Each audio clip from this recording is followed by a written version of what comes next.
Excellent. Welcome, everyone, to another episode of the Diverse Podcast. I'm here with David Asare. And lots of you have been asking me recently, for one particular company, Toby, can you get us someone from this company? So finally, give the people what they want. Dave is an account strategist at Google. So absolutely delighted that he's here with us today. David, why don't you start by giving us a bit of a background as to who you are and what you do in your current role? Yeah, sure. Toby, thank you so much for, of course, having me on this podcast. I know we spoke a couple of weeks ago briefly, but it's amazing just to retrace, amazing what you're doing. And for me, when you reached out, it was a no-brainer. Every time I get the opportunity to sort of share my knowledge in terms of what I'm doing, my experience, definitely always happy to. So yes, just to kick off, so I guess should I take it back as far back as what university? Um, Yeah, I'm going to give you free reign. Tell us a bit about okay. yourself. Okay, so maybe even the stuff from GCSE. So I studied business management, economics, and sociology. I always knew I wanted to work in business because, again, my family is very businessy, to put it that loosely. Both my brother and my parents are entrepreneurs, so it was almost natural to go down that path. So yes, I studied at Aston University, International Business and Management, including a sandwich year or placement year. Initially, I wanted to go Manchester, but I got rejected because apparently Manchester didn't think I was good enough. They missed out. But yeah, so I had to sort of jump into clearing. I rejected my insurance, go into clearing, phoned Aston at least four times. Wow. Three times I got rejected. On the fourth time, they were like, "Look, let's just bring this kid in." So, yeah, I ended up getting international business management with a year in industry. Um, Well, so when you would say did they reject you like on the phone, you mean, or yeah, so my first time it was straight rejection. I think at that time Austin wanted A B, but I got three Bs. So yeah, Aston wanted ABB, but I got 3B. Mhm. So the first time was no. The second day it was we can't offer you. Third day was we'll probably have to put you on a wait list. Then I called the following Monday and they were like, yeah, sure, there's space. You can, put your name down and welcome to Aston. So yeah, that was kind of my journey getting to Aston University. Um, like I mentioned previously, studied international business management, which was really exciting. And as part of my role, as part of my studies, I had to do a placement year, or else you fail your third year. So Aston is quite strict in the sense of you making sure that you end up finding the placement. So I applied to multiple organizations, multiple companies. I must have put through at least 70 different applications because I have 70 different cover letters. So that was quite tough. Initially, I was just sort of spraying and praying and hoping any of those land. But fortunately enough, I ended up getting four placements around the month of May, June.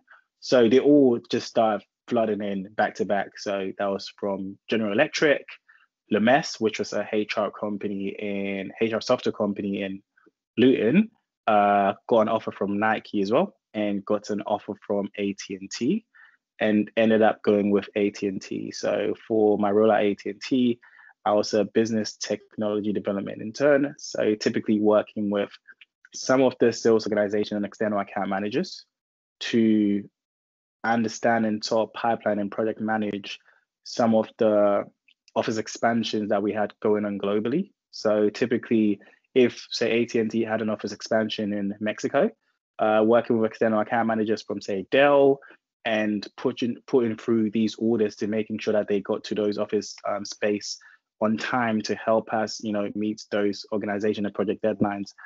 So yeah, everything from infrastructure management, I was pretty much doing that, and I was working in the London office, which had a huge sort of sales and cloud team. So I guess that was like my first introduction to sales. I still quite remember one guy, Roshan, kind of told me, if you want to make money, make sure you work in sales. And I guess I probably took his advice. But yes, that was pretty much my introduction to sales, and I guess maybe the world of tech, because around 2016, 2017, there was a lot of conversations going on around big tech, connected cities, big data. So yeah, pretty much my first intro to tech, I guess. Love it. Lots of lessons in there already, going back to rejection at Ashton and, persistence overcomes resistance. Clearly, you just keep knocking on that door. I like that a lot. And obviously, get into sales. And so, yeah, you've got a great track record. Why don't you take us through the stories of kind of how why you decided to go with AT&T, and then how from there you went on to your next company, which I'll let you reveal, and then Google after that. So why don't you tell us your application stories, and I'll probably jump in with a few questions here and there for the audience. Yeah, so again, like I mentioned, I was very fortunate to get multiple offers. I know, not everyone happens to be in that position, especially when it comes to placement. It's really difficult when applying. So the main two for me was Nike and AT&T, partly because, again, they were the largest organizations that I received. So I was kind of going with a brand name. Nike, funnily enough, in 2015, I worked at Nike retail. So I kind of knew product inside out because I'm a huge sports and basketball fan. So I used that to my advantage. So I actually applied for 3 Nike roles. One was in the Sunderland office. That was my first ever assessment center. And I tanked it. It was so bad. My interview was pretty good, but the actual assessment center, I was very quiet, very reserved. But then I quickly learned, when it comes to assessment centers, no, that's not what to do. So then I had my next one, which was based in London, which was a lot more competitive. You had some really amazing people coming through because, again, it's London, and went through that one as well, did quite well, but didn't end up getting it. So the final one was the one in Hilversum, which is the European headquarters. So funnily enough, that was the biggest office. It meant I would have, worked with some senior people. And I guess I took learnings from both of the, first 2 interviews and made sure I prepared as well as possible for this one. And I ended up getting it. I think I remember in that interview, the hiring manager was like, "You're pretty young," based on the kind of people that we hire, because it's very European dominant. And normally, people from France, Germany have masters and you have valuable work experience, but I didn't. I guess, again, it was down to me being personable and having researched so much and being able to relate to that Nike culture, which enabled me to get it. So yeah, they gave me the offer. And can I just ask as well, David, what was the inflection point between, that first assessment center you went to where you tanked it? And there's this funny thing, right, with jobs and stuff. It's like the one you really want, you probably shouldn't apply to first because you need a bit of practice under your belt, which is kind of a bit counterintuitive. I know you mentioned you're a bit quieter, but what do you learn and take forward into the next assessment centers, you think? Yeah, so I guess with the assessment center, the one in Sunderland, it was my first ever one. So I prepared pretty well for the interview, and the interview was like, your interview was on the best bar assessment centers. You didn't really perform to the best of our ability. I guess one, it's about being outspoken. Again, not necessarily being the loudest, but still making your voice and your message and your points heard. So again, we could probably even talk about how assessment centers work, because I've literally sort of mastered where you get the point from. I had a session with like an IBM interviewer, and then he pretty much told me, again, so if you want us to sort of do that now, we can. Yeah, we can jump into that after, but yeah, carry on with your story. Yes. Yeah. So again, I guess for me, it was more so, trying to be a bit more involved when it came to the assessment center, and also just put my personality out there. Because when you think about Nike and the culture, culture is a big thing. So just being yourself and making your personality really come through was one of the main things. And again, when it comes to assessment centers, also trying to involve your wider team. And again, like I said, it's not being about the leader, but so for me, those were the things that I sort of picked up. Obviously, when it came to the third interview, it wasn't an assessment center, it was one-on-one.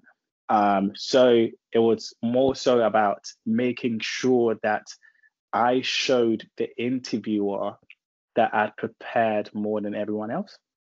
And that meant knowing the athletes that Nike had signed top of my mind and using those information and incorporating it within my answers. So at the end of the day, what it shows and what I've realized with interviewers is about proactivity. How proactive are you?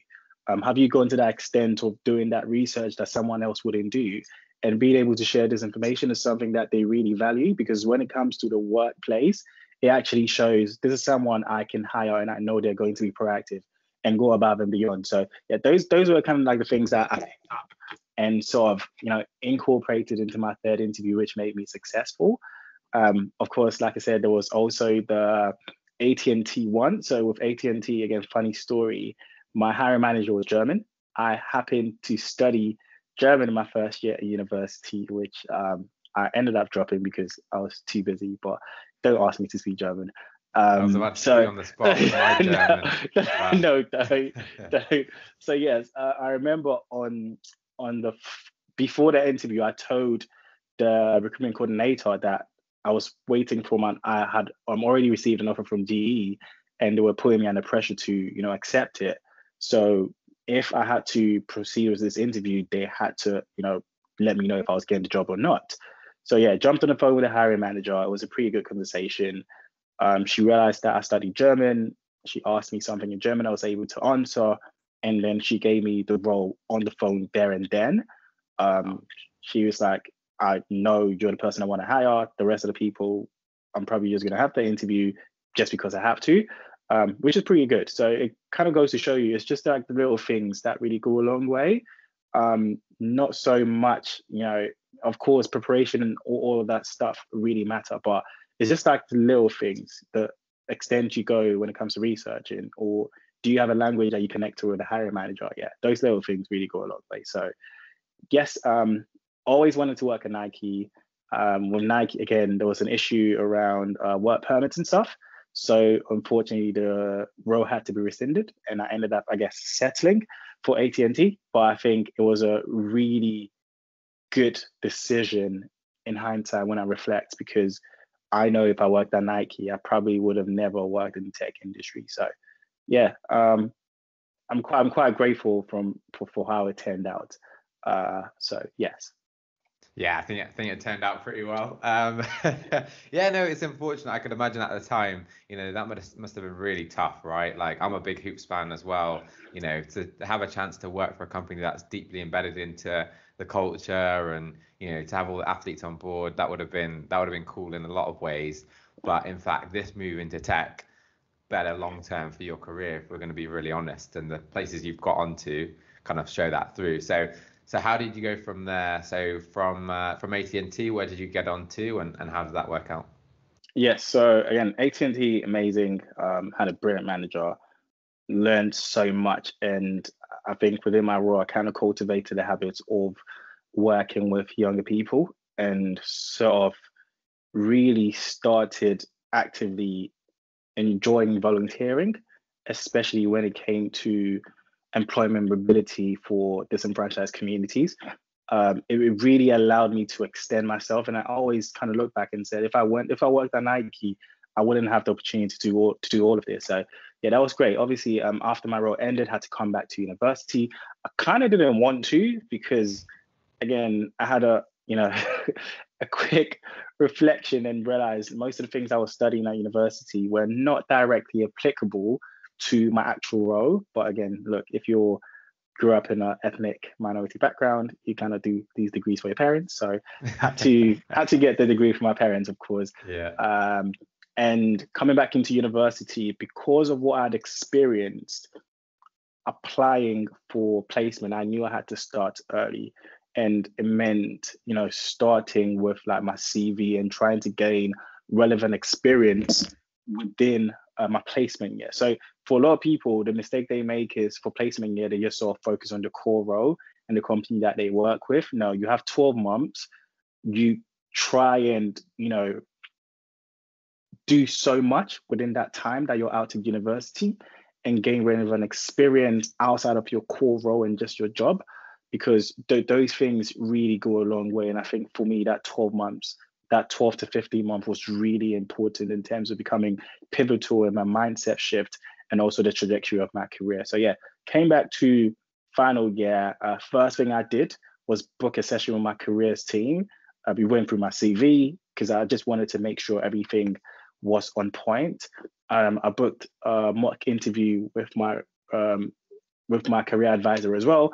in our university, sometimes you had people from other organizations sort of coming in. So there was one woman from Reed, and there was another lady, I think she was a director in IBM.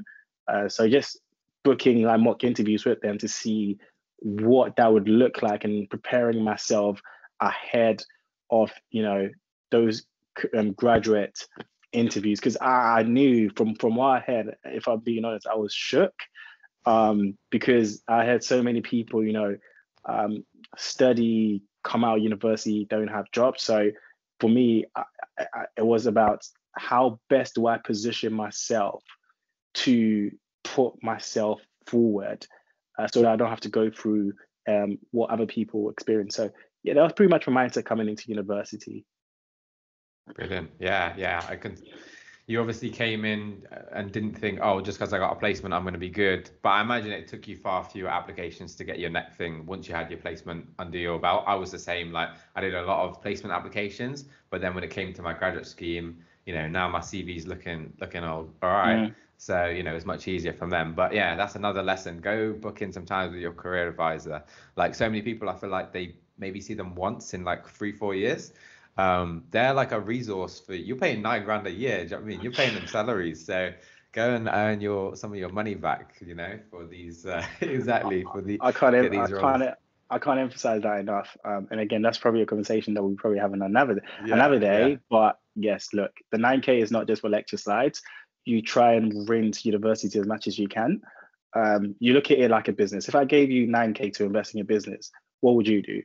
Would you be very lackadaisical in your approach, or would you be very proactive? And I think it's important that we start looking at university from that lens.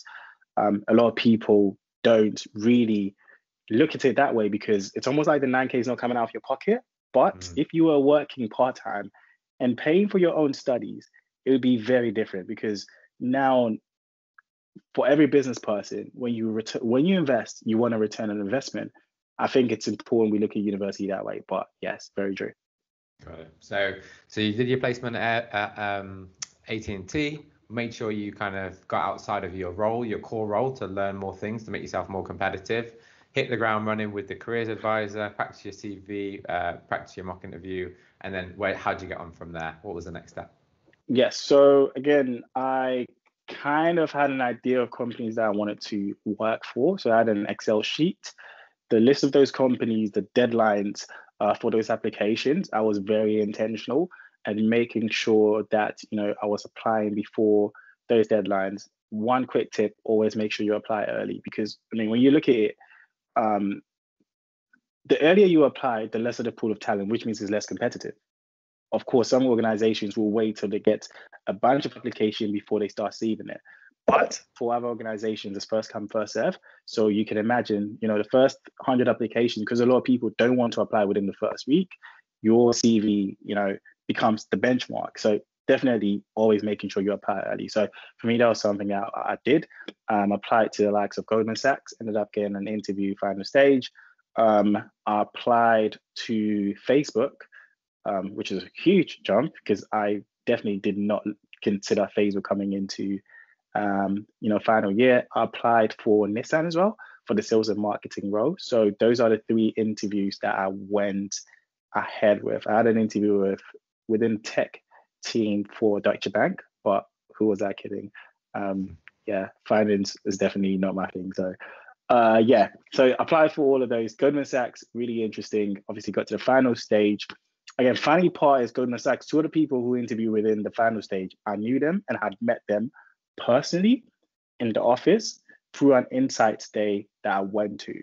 One of the guys who interviewed me, I actually messaged him on LinkedIn the day before the interview, and he didn't tell me that he was actually going to interview me. So that really goes a long way. Those insight days, making sure that you get the most out of it. Because honestly, I got to Goldman Sachs final stage, not because I was this bright student, it was because I kind of had networked my way and understood the projects that were ongoing within that division inside out, beyond anyone could ever understand. Because if you hadn't had that conversation with the team, there's no way you knew Goldman Sachs was having a project going on, for a $10 million office in London. All of these are inside projects that you can only find out by actually having conversations. So yeah, just going to those insights days and having a conversation with, the people who work there, understanding the scope of their role and regurgitating these things into your application, it goes a long way. But again, like I said, it's about proactivity. Do you want the role? Can you show us that you want the role? And for me, I went that extra extent. So yeah, Goldman Sachs, final stage interview, pretty good, but ended up didn't getting it. I was gutted. I must have stayed in bed for like 3 hours and I picked myself back up. So the next one for me was Facebook. Facebook, funny story, they were really not on my radar. I kind of always wanted to work at Google. So I remember that year I applied for Google Top Black Talent. I applied for Google Bold Immersion. I applied for Google Summer Internship. And I ended up getting rejected for one of them. The other two, I never even heard back. So yeah, there was a moment when I saw that rejection, I was like, you know what?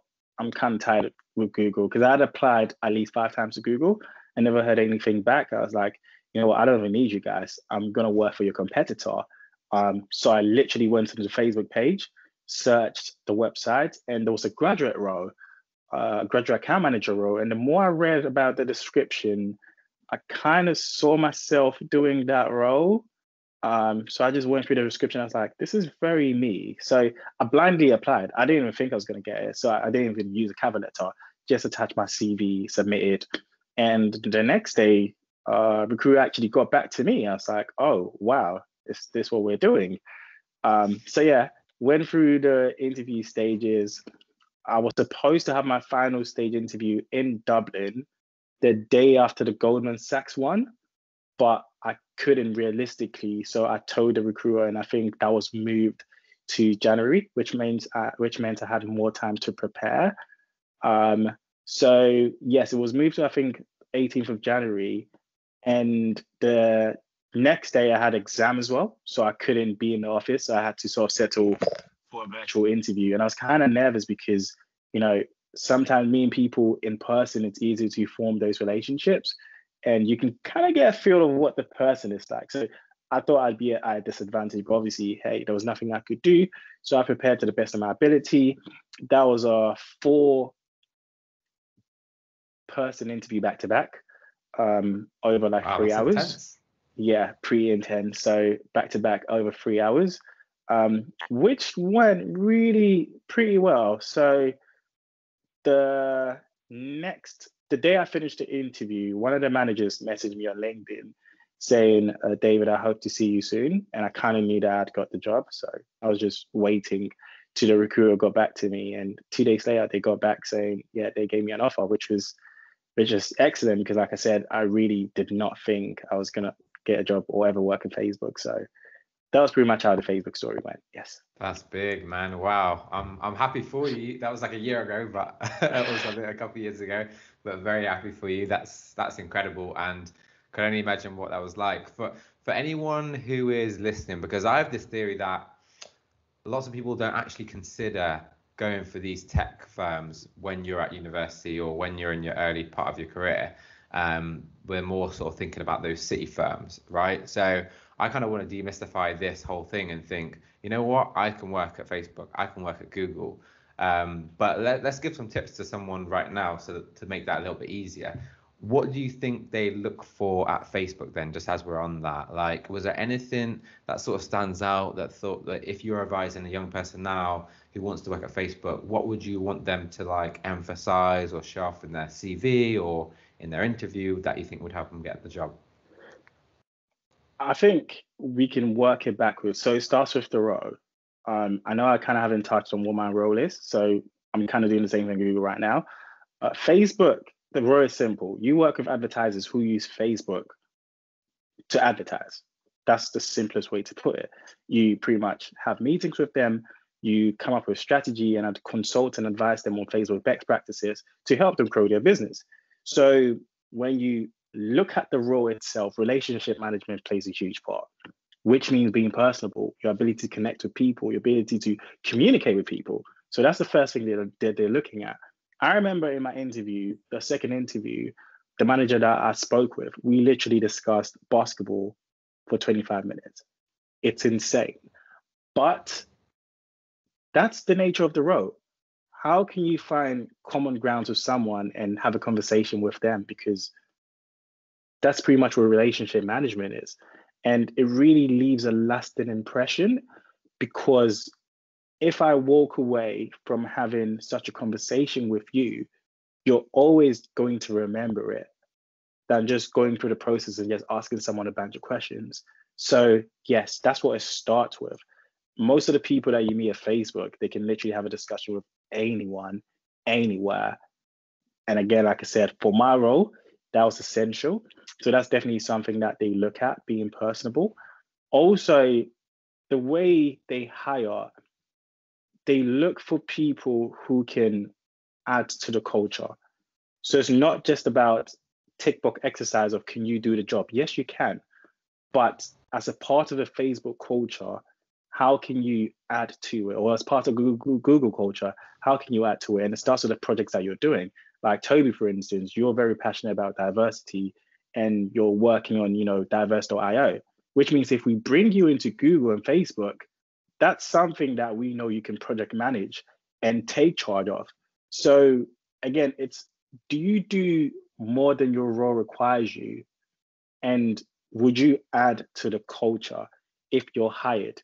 Because we understand that when we are hiring you in 2 or 3 years, this role might not be sufficient, but we still want to retain you. And is there any other thing that you can do outside of this role based on the skill sets you have that can make us look good? So those are the things that they look at. Again, when it comes to my role, you work with Facebook advertising, Google advertising. Have you done that in your pastime? Have you worked with a colleague or a mate, and have you sort of run your own business and used these tools?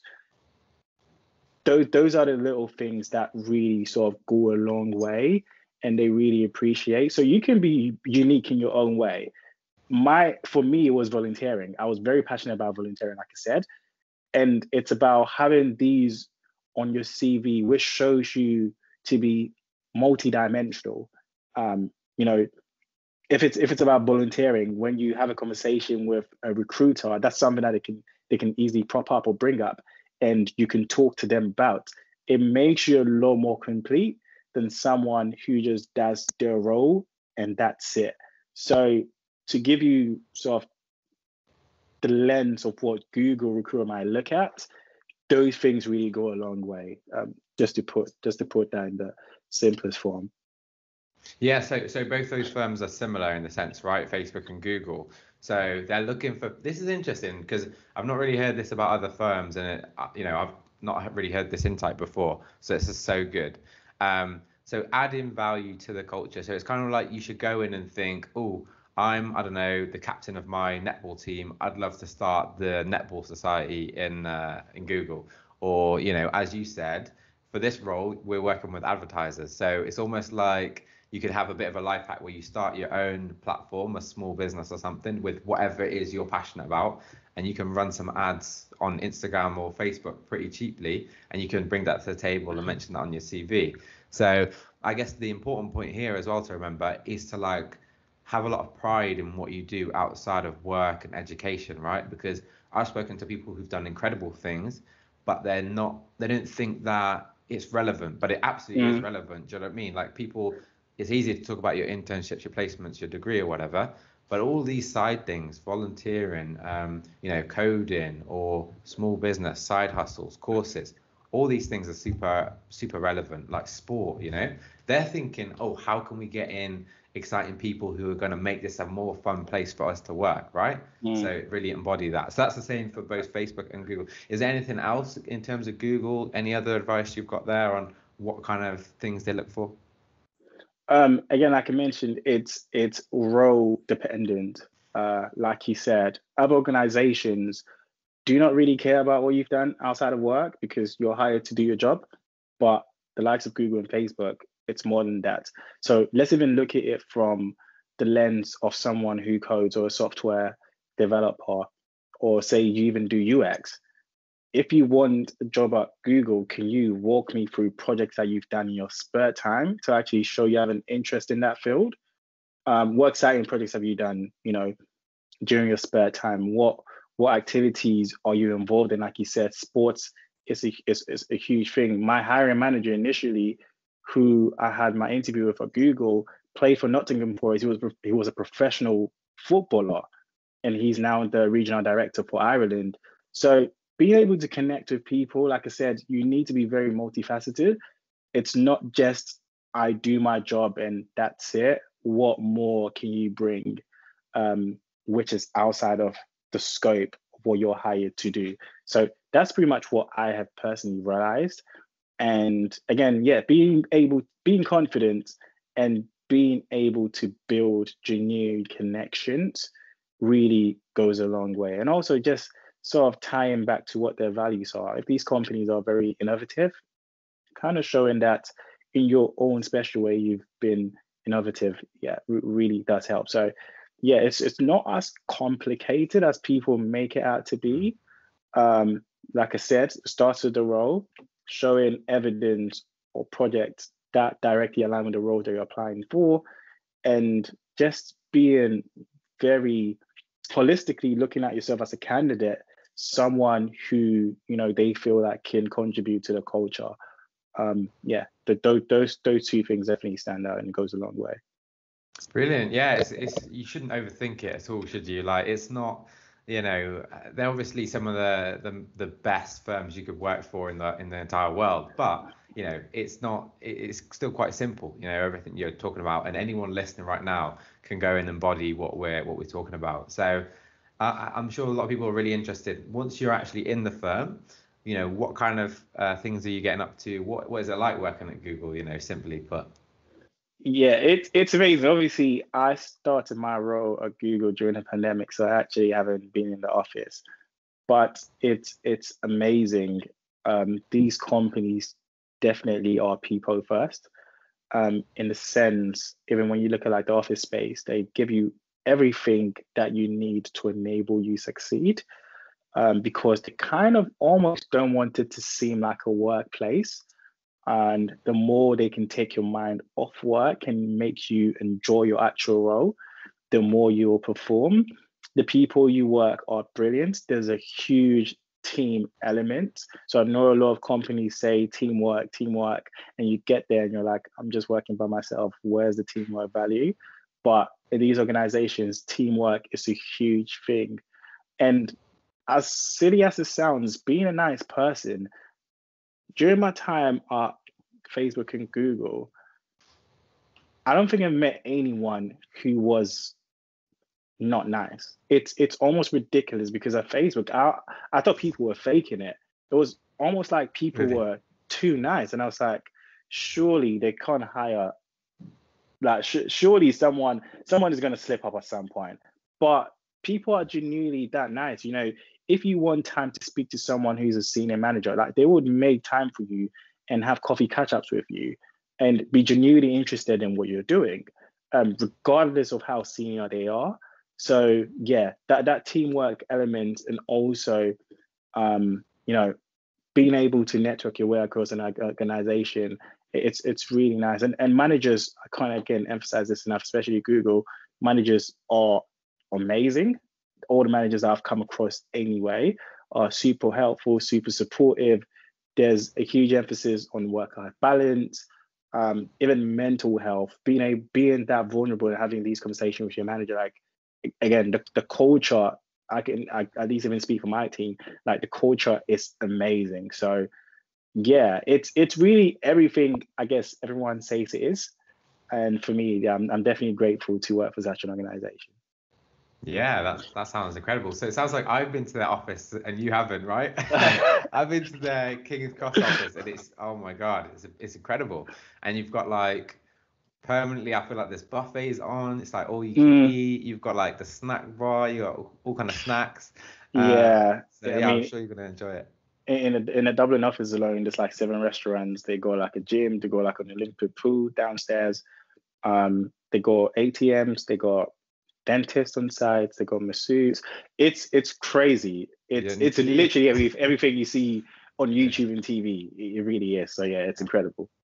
Mad. And it sounds like, tracking back to what you said earlier, they're looking for people who add to the culture, are people, and so on. And that's for all the reasons we're talking about, which is now you've hired a group of people who probably are like really interesting, really helpful, really nice, because you've kind of already recruited for that previously. You know what I mean? Like the type of people that's going to go out their way to do lots of volunteering is probably going to be a great team player as well. Like Mm. it sounds perfect. So yeah, I mean, anything else you got to share on those two companies would be incredible. But I'd love to give you a bit of free reign. I know you've got some assessment center tips, you know, interview tips. I got a feeling you're a great interview. So, you know, I'll give you free reign. Any advice? You know, we've got lots of young professionals listening that might be going into their first interviews, their first assessment centers. What would be your best advice? I'll let you pick either one of those or both. Totally up to you. Yeah, so I'd say with assessment centers, in fact, just even before we start on assessment centers, one thing that I want to reiterate again is really being self-aware and assessing yourself and understanding where you are and so what your weaknesses are. For me, I did not go to university as a confident person. Like who I am right now, I kind of had to work on it. It wasn't just natural. So I used to go for insight days. I literally just used to apply to any insight day. And my friends thought I was crazy. But I knew even if it was an industry that I wasn't interested in, I get to meet people who are like-minded and I get to speak with business leaders. That alone will enable me work on my ability to network. So right now, if you put me in a room with random strangers, I still know how to find a connection. And that's because I've done it over and over. And that really goes a long way when it comes to assessment centers as well. If you're someone who's timid, they can tell. You have to be confident. And again, it starts with being confident. When it comes to assessment centers, typically the way recruiters look at it is you're scored points based on the people who are observing you. So one thing I know that you get points on is the person taking time. This is something you have to be vocal about. Hey guys, do you want me to take the time? The person who is writing on the board, you get points for that as well. So being vocal, okay, should I, do you want me to start taking notes? Then again, just being proactive and volunteering. The person who takes owns or like leadership of the entire group. That's not you being a tyrant and dictating what everyone else to do, but just taking and assuming a leadership position. That helps. If you're the person, you also get points for the person who, you know, is seen as a team member in the sense if there's someone who isn't speaking enough, being able to bring them into the conversation and saying, hey guys, I know we've all spoken, say Toby, what do you think, for instance? Or if someone makes a point and everyone seems to be shooting it down, being able to, analyze that person's points and present it in a way where people can sort of understand and not being the devil's advocate per se in terms of shooting everyone's points down, but providing constructive criticism. I remember at Nike, one of the feedback that we got was that we were all too nice. So everything someone said, we all just nodded our head and agreed. And they're like, that's not the type of people that we want, because in a workplace, technically you're going to be having meetings and we don't want all of you to agree with everyone's point. So being that person who can, listen to people's point of view and still assess it and come up with like a different point of view, that's also really appreciated. So when it comes to assessment centers, these are the things that you need to do to really stand out. When it comes to interviews as well, one thing I say is, the person who might be well suited for the job doesn't always get the job. The person who excels at the interview gets the job. It's almost like an exam. Just because you're intelligent and clever does not necessarily mean you might pass, but a person who prepares the most ends up getting, performing really well. And it's the same thing with interviews. I can sort of walk you through how I prepare for an interview. So the first thing I do is research.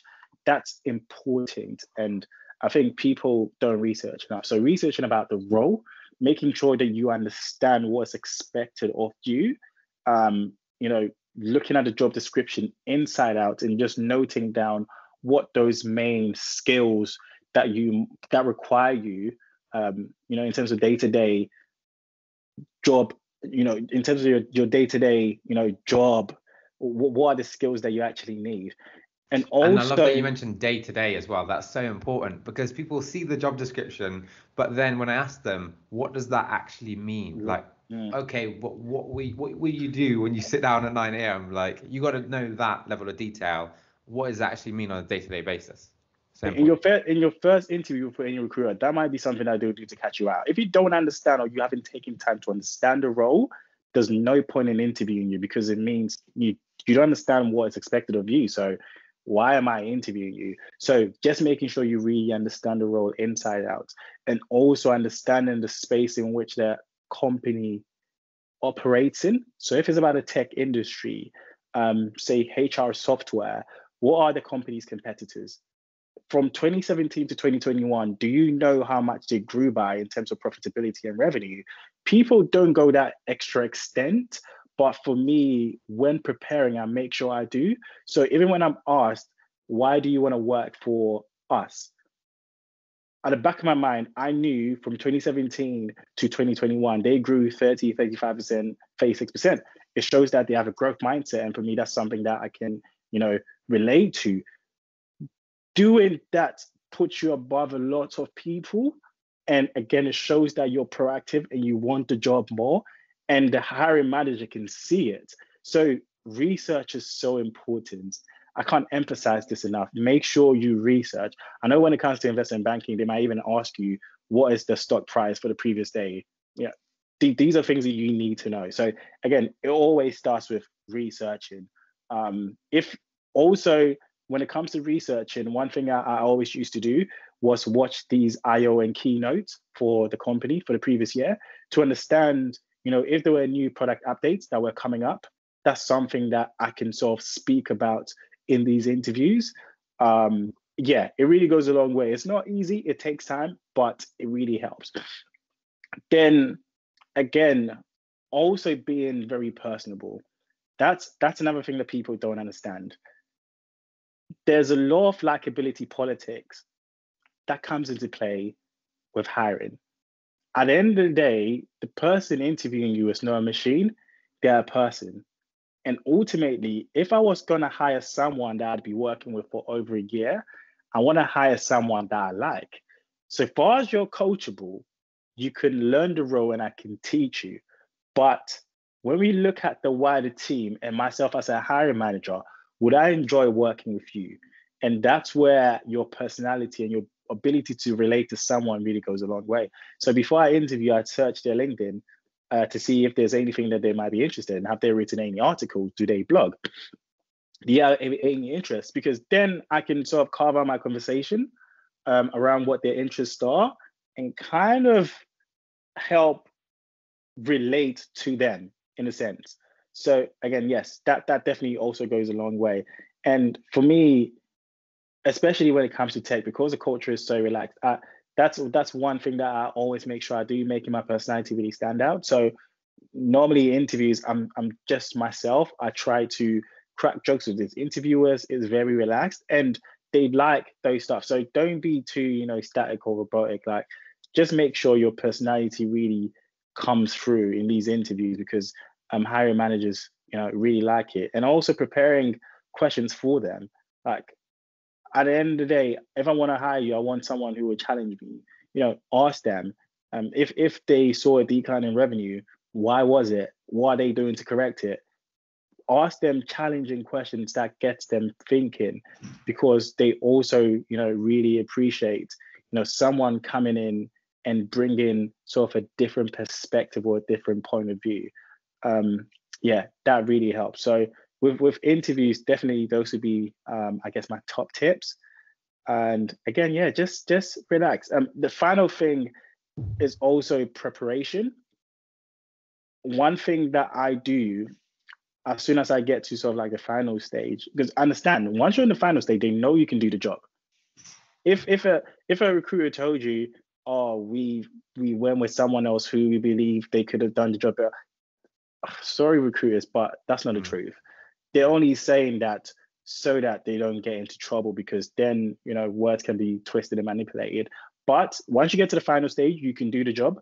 So one thing I do is I jump on Glassdoor, I search for the company, the interview questions for that specific role.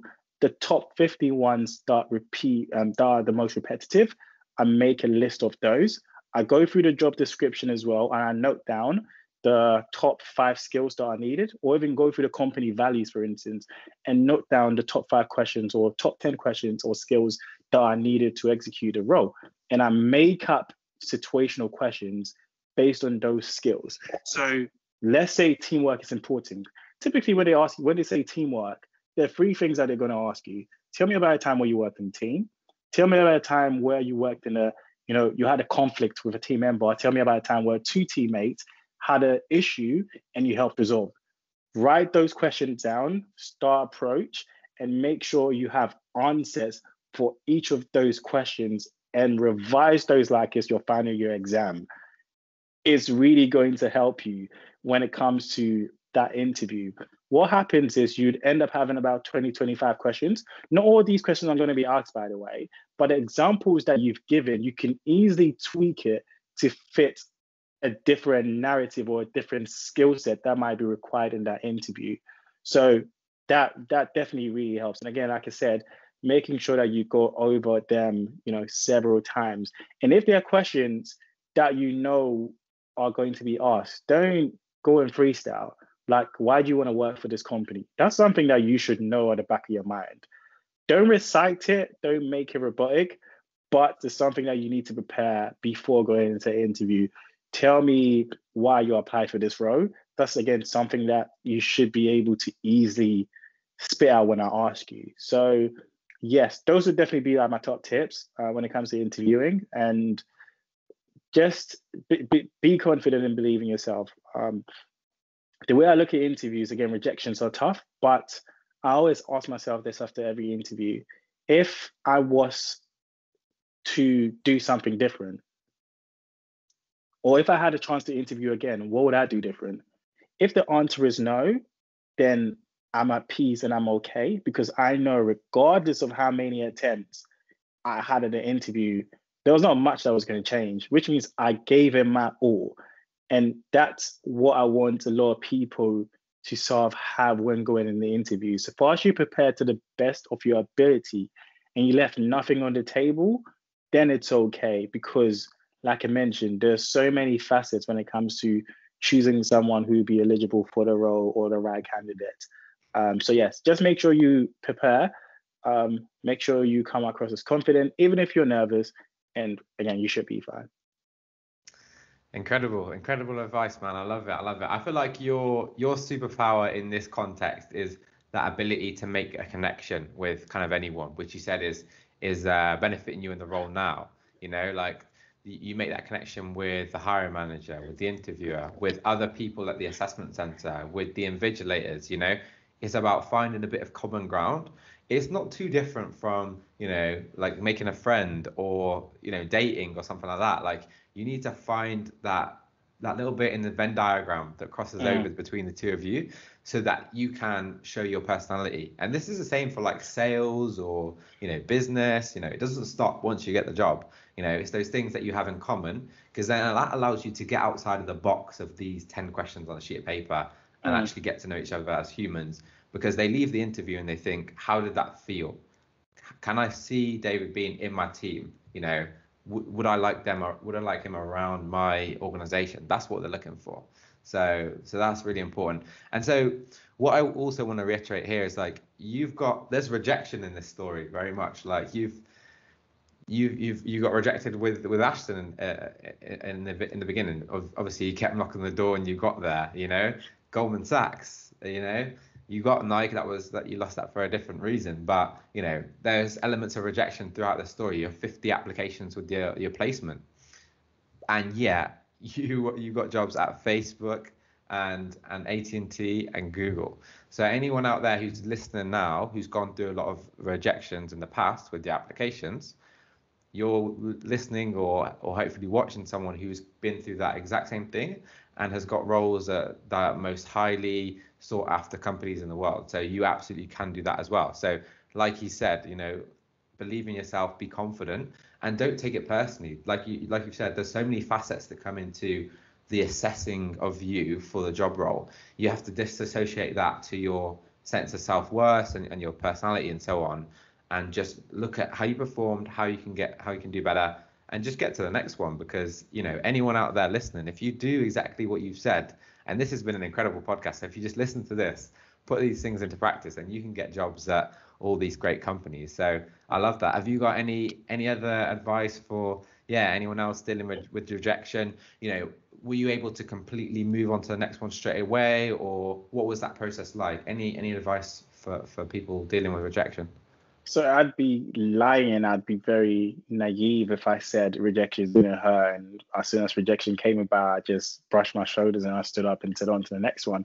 Of course, that it hurt. If we're being honest, it really hurt. And yeah, allow yourself to, go through the motion, but don't stop. I like to think of careers as, something that's not linear. Again, it's not a sprint, it's a marathon. Typically, if you speak to people who work at Google, they probably got rejected at least 3 or 4 times. Like my friend who works as a program manager right now, he applied to Google. He must have gone to the final stage at least twice or 3 times or rejected. The next year he applied again and he's currently at Google. And Google as an organization, they take notice of that. When you interview the next year, they look at and say, okay, this person got to the final stage. This is the feedback we gave them. Have they worked on it? So rejection isn't as bad as you think it is, because getting to a final interview at Google alone is really tough. So once you get there, again, taking on board that feedback, like I said, some recruiters might not necessarily give you feedback. If possible, you can reach out to the hiring manager and really, ask them to give you some actionable feedback in the sense, what can I do differently? Or after every single interview, ask the recruiter, if there's anything I could have done differently, what would you want that to be? Or even ask the hiring manager, and just making sure that you action those. The way for me it worked, even during my placement year, I remember I had like a summer internship at Amazon Web Services, final stage, and I got rejected, and I was so upset because I thought I deserved that role. But the way I looked at it, every time I get rejected, I just go back straight to the drawing board and say, okay, cool. Amazon didn't think I was good enough. Can I get more experience to the point where if I put my CV in front of a hiring manager, they cannot overlook it. They have to give me an interview. So that's the way I looked at it to build my skill set. Rejections hurt. But again, what can we learn from it? And it means there are other areas, or gaps within our CV where we can, add on to. So yeah, that's just the way I look at it. Every time I get rejected, it's like, okay, cool. This company doesn't think I'm good enough, right? What can I do to add more to my CV? Because I just wanted to get to the point where these recruiters are actively coming for me to headhunt me, or every time a hiring manager sees my CV, they just cannot ignore it because it's so good. So I think that's a progressive mindset to have that I definitely encourage everyone to do so. Yeah, just also actively practicing mock interviews with your friends, or reaching out to people within these organizations via LinkedIn and asking for 15 minutes and helping them prep you and go through mock interviews. Those things go a long way. So yeah, I definitely say that's my advice. Terrific advice for people out there trying to get these job roles. Let's switch gears slightly for the employers and the recruiters listening. I'm sure you've kind of developed a lot of knowledge throughout these steps that could probably help them do a bit better in the future. So any advice for the employers out there on better serving, better attracting top Black talent in particular? Top Black talent, huh? So employer branding goes a long way. At the end of the day, employer branding is basically marketing for employees. from the eyes of a student, how does your organization look? So running programs that specifically focus on, Black students or ethnic minorities really helps. I know Google does it. I'm not sure if any other organization does. I think EY, for instance, does it as well. But just bringing these students in to maybe like an insight day or a week, work experience week, for instance, so that they can have an understanding of how the organization runs or how certain programs work, gives them a different form of appreciation for your organization. And again, it expands your talent pool. So be creative in terms of the programs that you have in place. Don't just use your website to push students to apply, because then as a Black student, what makes your organization attractive? So going that extra extent, if it means going into universities and creating those networks and using your alumni or Black employees, to mentor some of these students, do it. But definitely leverage the employees that you have in your organization, and purposefully and proactively reach out to these students from disenfranchised communities, because they really need it. Like I said, it's as simple as speaking to a student and letting them know you can work at Google. That really goes a long way. You're not really doing much. You're not laying down a red carpet for them. It's just empowering these students to really believe that they can work in these organizations. That's the first step. So I'd say that would be my advice to hiring, managers and HR people, and also reiterating the importance of diversity. I think that's something that we don't talk about a lot. Most often than not, it seems like it's a buzzword and it's kind of cool now, because if HR people don't actively take on, the hat of trying to reinforce diversity within their workspaces, then as a community, there's some sort of backlash. So you see a lot of, tokenism when it comes to diversity. But I think what I'd like, business organizations and HR people to start looking at is the importance of diversity and how it actually affects the bottom line. There was an article that I was reading, McKinsey, they put out an article which reiterated the point, or it reiterated how important diversity is. It mentioned, I think, for organizations who have 30% or more women within their board executive, and they tend to outperform companies that have, a range of 10 to 30%. And I'm talking about profitability here. This is bottom line. When we start looking at ethnicity and cultural diversity, it's actually stark. The disparity is insane, because I think what is showed in 2019 alone, companies, when it comes to diversity and when it comes to ethnicity and cultural diversity, organizations within the top quartile tend to outperform the organization within the bottom quartile by 36%. And again, this is related to profits. So when you start looking at the global market and serving, as an organization, you want to, sell to the entire world. So your workforce must reflect on the customers that you're trying to sell to. You could have, you could sit in a room, have all men above a certain age trying to sell, a specific product to women. That's almost asinine. There's no way it's going to work, because they just can't relate, and they don't necessarily know what women might want. In as much as they might be great leaders and have great business acumen, they just can't relate. So I think diversity, it's really important. We need to start looking at it from that sense, especially when it comes to ethnicity and cultural diversity. And so, I think, there should be a lot more emphasis on this. Like I mentioned, it go as far as, affecting your bottom line and your profits. And also when it comes to, hiring people from different minority backgrounds, especially, Black talent, there's so much, difference when it comes to the way people think and different perspectives that they can really bring into the organization. So I'm just hoping that this is something that we see, over time, that the Black talent within organizations really increase, and a lot more HR business people pay attention to these things. But yeah, it's really important. I mean, I think you've really gone a long way just now in this, hour or so, like empowering young people here and making them feel that they can do it as well. So I think this is super important what you've done. And I'm looking forward to having you on for part two on another occasion. Who knows which tech company you'll be working for then? There's only a few left. But yeah, I just want to thank you so much for coming on and doing a tremendous job here. And yeah, just thanks so much for the wisdom and the thoughts you've shared. Really appreciate it, David.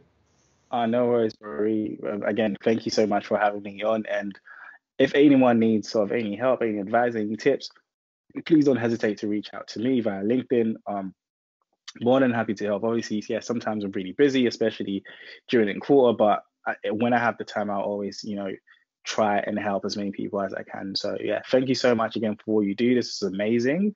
I think we definitely need a lot more platforms and a lot more forums like this, shedding light on, people within the tech space and just trying to empower young people to, think beyond the walls or confines of what they perceive success to be or what they think they can or can't achieve. So you're doing an amazing job. Thank you, sir.